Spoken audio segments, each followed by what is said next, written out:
Ataque à faca em Bruxelas. Um polícia morreu e outro ficou ferido. Suspeito foi baleado e encontra-se no hospital. França vai receber os 232 migrantes salvos pelo Ocean Viking. O governo gaulês critica a decisão incompreensível de Itália de fechar a porta ao navio. Franceses lutam por melhores salários. De acordo com os sindicatos, estiveram 100 mil pessoas na rua esta quinta-feira. Em Bruxelas, um polícia morreu e outro ficou ferido na sequência de um ataque à faca na comuna de Schaerbeek, perto da Gare do Norte. As autoridades estão a investigar pistas que possam corroborar a tese de ataque terrorista. De acordo com a imprensa belga, o suspeito terá gritado a frase árabe Allahu Akbar, que significa Deus é grande, no momento da agressão. O autor do ataque acabou por ser baleado por outra patrulha e encontra-se hospitalizado sob vigilância. Os média belgas avançam que o suspeito se tinha dirigido durante o dia a uma esquadra de outro município e proferido ameaças contra a polícia. O homem manifestou a sua intenção de cometer um crime contra as autoridades e foi levado a um hospital para uma avaliação psiquiátrica, mas acabou por ser libertado. Até ao momento, não são conhecidas mais informações sobre o autor do ataque.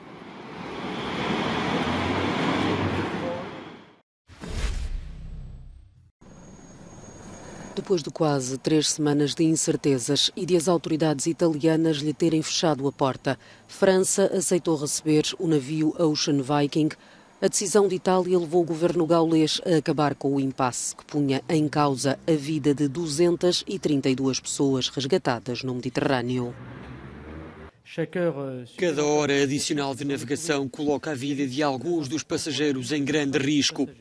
As novas autoridades italianas tomaram a decisão incompreensível de não responder aos muitos pedidos de assistência feitos pela embarcação nos últimos dias, apesar de ter estado sem qualquer contestação possível na área italiana de busca e salvamento.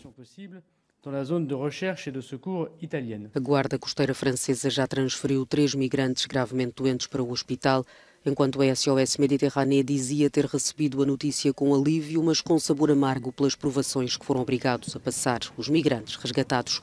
Estes serão repartidos por diversos Estados europeus. Quem não preencher os critérios de requerente de asilo será deportado imediatamente, de acordo com o governo francês. O exército russo começou esta quinta-feira a retirar-se da cidade de Kherson, no sul da Ucrânia.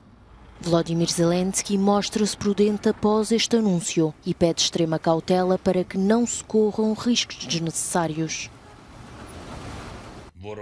O inimigo não nos dá presentes, não mostra gestos de boa vontade. Nós lutamos por tudo isto. E quando se luta é preciso entender que cada passo vem com a resistência do inimigo. Trata-se sempre de perdas de vidas dos nossos heróis. Devemos, portanto, ter extrema cautela, sem emoções e sem correr riscos desnecessários. O conselheiro do presidente ucraniano já tinha dito que as ações falam mais alto do que as palavras e que até ao momento não existiam sinais de que a Rússia estava a partir-se em luta. Do lado russo, a ordem de retirada da margem ocidental do rio Dnipro foi dada pelo ministro da Defesa. Os militares de Moscovo alegam dificuldades no abastecimento da cidade devido a constantes ataques ucranianos. A região de Kherson está a ser alvo de uma contraofensiva por parte de Kiev há cerca de 2 meses. Nos Estados Unidos da América, Joe Biden já reagiu a este anúncio por parte da Rússia. É a prova de que eles têm problemas reais. A Rússia, o exército russo, número 1. Número 2, dará no mínimo tempo para que todos recalibrem as suas posições durante o período de inverno. Os militares ucranianos permanecem em alerta. A retirada constituirá uma das maiores derrotas russas desde o início da guerra.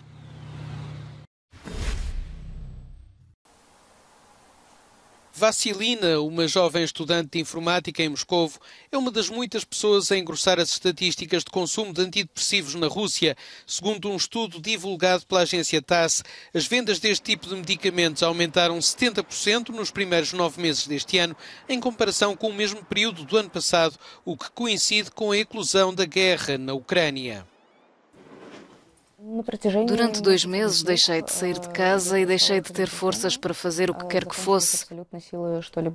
Não era tanto um problema de força, era um problema de vontade.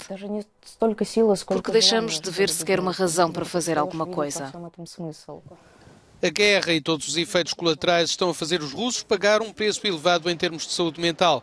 Segundo os psiquiatras, este não é só um problema de consumo. Uma vez que os antidepressivos se vendem só com receita médica, o maior consumo significa um real aumento nos casos de depressão. A luta por salários mais altos e melhores condições de trabalho levou milhares de pessoas para a rua em França. 30 mil de acordo com o Ministério do Interior, mais de 100 mil garantem os sindicatos. Em Paris, a greve desta quinta-feira nos transportes públicos foi também aproveitada para criticar a abertura do setor a novas empresas, prevista para 2025 no coração da capital. O que queremos são ações e por ações falamos de recrutamentos e salários. A determinada altura vamos ter de falar sobre a abertura à concorrência, porque a situação atual da empresa que gera os transportes públicos em Paris é a consequência da preparação para a abertura do mercado. Hoje em dia sabemos que o maquinista de metro vive menos tempo em boa saúde do que qualquer outra pessoa. É a nossa realidade. Acordamos cedo e trabalhamos por turnos aos fins de semana e feriados. Há mais desvantagens que vantagens. Apenas 2 das 15 linhas de metro de Paris circularam sem problemas, mas nem por isso os parisienses foram apanhados de surpresa. Este trabalhador diz simplesmente que as pessoas tiraram um dia de folga ou trabalharam a partir de casa e uma fatia considerável optou por procurar formas alternativas para se deslocar. Os sindicatos pedem que o combate à inflação se efetue com aumentos efetivos nos salários e não através do incentivo aos bónus por parte das empresas, que tem sido a via privilegiada pelo governo.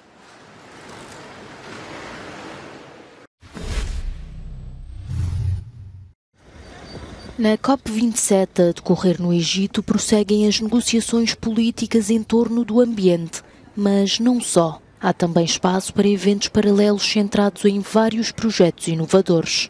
A empresa suíça Climeworks desenvolveu, por exemplo, uma tecnologia para extrair CO2 da atmosfera. Tornou-se cada vez mais claro que para atingir os objetivos de temperatura estabelecidos no Acordo de Paris temos de fazer algo. Em primeiro lugar, a redução maciça das emissões a uma escala sem precedentes.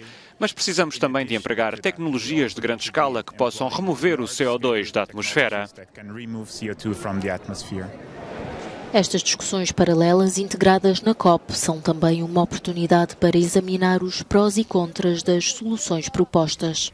Um dos temas abordados foi a plantação de árvores.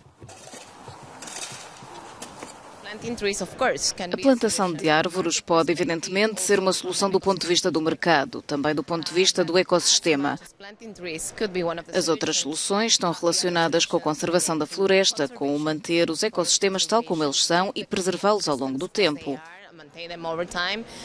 Restauração também, claro. Precisamos de restaurar e assegurar que as florestas degradadas se tornem eficientes, não só do ponto de vista produtivo, mas também do ponto de vista do ecossistema, tendo em conta a perspectiva ecológica e social.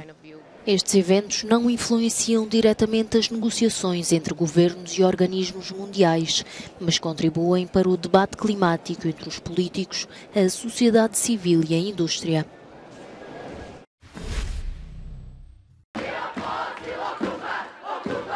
São os adultos de amanhã e querem o fim da utilização de combustíveis fósseis no mundo e em Portugal até 2030.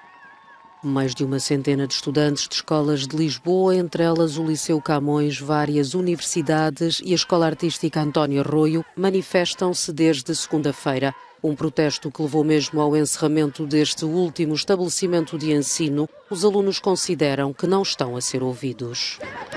Não estão de facto a ser ouvidas, tanto que o Primeiro-Ministro, quando interrogado sobre a COP27, veio dizer neutralidade carbónica até 2045, quando nós estamos fartos de saber, desde 2019, nós estamos a fazer manifestações sobre neutralidade carbónica até 2030. Isto é o que nos diz a ciência. porque estarmos a prepará-los para um futuro que não vai existir se estas reivindicações não forem atendidas.